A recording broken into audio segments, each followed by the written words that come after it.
A satellite carrying a live nuclear reactor was falling out of the sky, and no one could stop it. It came down over one of the most remote, frozen places on Earth.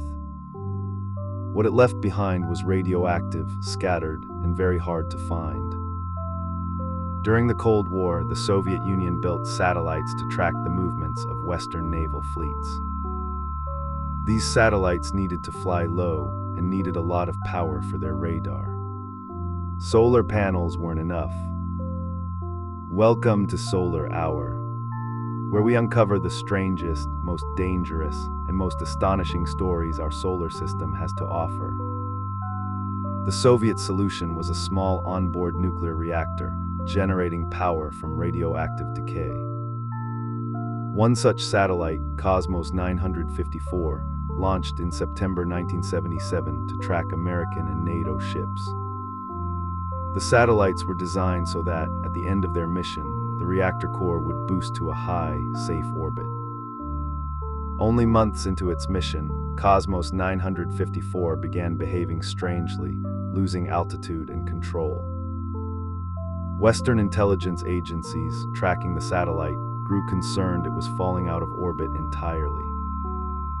Worse, the reactor's safety mechanism, meant to boost it to a harmless orbit, had failed to activate.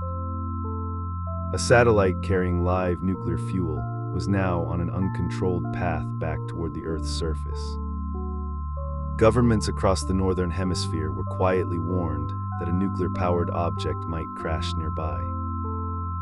On January 24, 1978, Cosmos 954 finally re-entered the atmosphere, breaking apart as it burned. Its debris rained down not into the ocean, but across the frozen wilderness of northern Canada. Fragments scattered across hundreds of square miles, from the Great Slave Lake to remote tundra. Some of that debris was radioactive and impossible to detect without specialized equipment. Canada and the United States launched a joint operation, codenamed Operation Morning Light, to find it. Hundreds of military personnel and scientists swept the frozen terrain on foot, by snowmobile, and by air. Aircraft flew low over the wilderness with radiation detectors, mapping hot spots across the vast region. Search teams worked through brutal Arctic winter conditions, some in temperatures of 40 below. Over many months, they recovered a dozen large fragments, most of them measurably radioactive. Some pieces gave off radiation strong enough to be dangerous at close range for extended periods. Despite the scale of the debris field, the recovered pieces represented only a small fraction of the total fuel. Much of the material was never recovered, likely dispersed as fine, harmless dust across the wilderness.